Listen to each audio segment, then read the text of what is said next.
Here's some of the stories trending this week at NASA.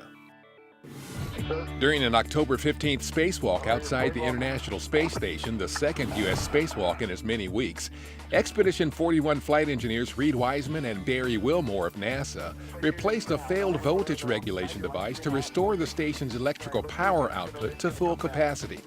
The pair also relocated camera and TV equipment as part of a major reconfiguration to accommodate new docking adapters for use by U.S. commercial crew spacecraft in the next few years. NASA's MAVEN spacecraft, which entered orbit around Mars on September 21st, is testing its instruments and sending back first-light scientific data.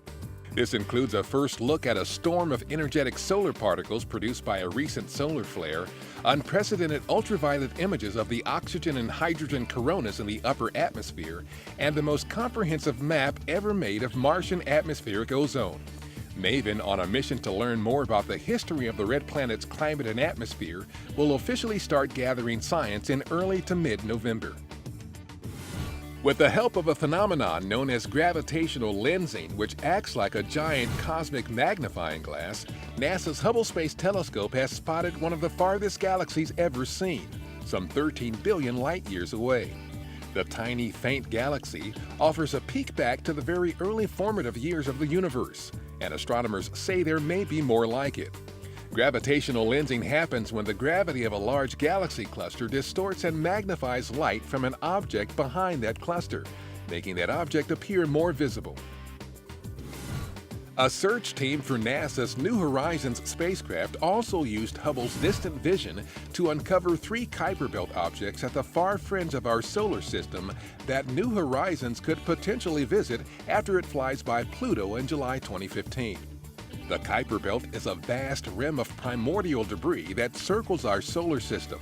Kuiper Belt objects belong to a unique class of solar system objects that has never been visited by spacecraft and which contain clues to the origin of our solar system. NASA's Lunar Reconnaissance Orbiter has provided strong evidence volcanic activity on our moon slowed gradually instead of stopping abruptly a billion years ago as researchers once believed. The spacecraft observed scores of distinctive rock deposits that are estimated to be less than 100 million years old, which is about the same time period that dinosaurs were prevalent on Earth. The findings have major implications for how warm the moon's interior is thought to be. LRO is managed by Goddard Space Flight Center for NASA's Science Mission Directorate. NASA research in unmanned aerial systems, commonly referred to as drones, could help detect and prevent multi-million-dollar forest fires. Langley Research Center signed an agreement with the U.S. Fish and Wildlife Service to test small flying drones equipped with cameras and transmitters as a way to check for forest fires at the Great Dismal Swamp National Wildlife Refuge on the Virginia-North Carolina border. The research is part of the NASA Aeronautics Research Mission Directorate's UAS integration in the National Airspace System project. And that's what's up this week at NASA. For more on these and other stories, follow us on social media and visit www.nasa.gov/twan.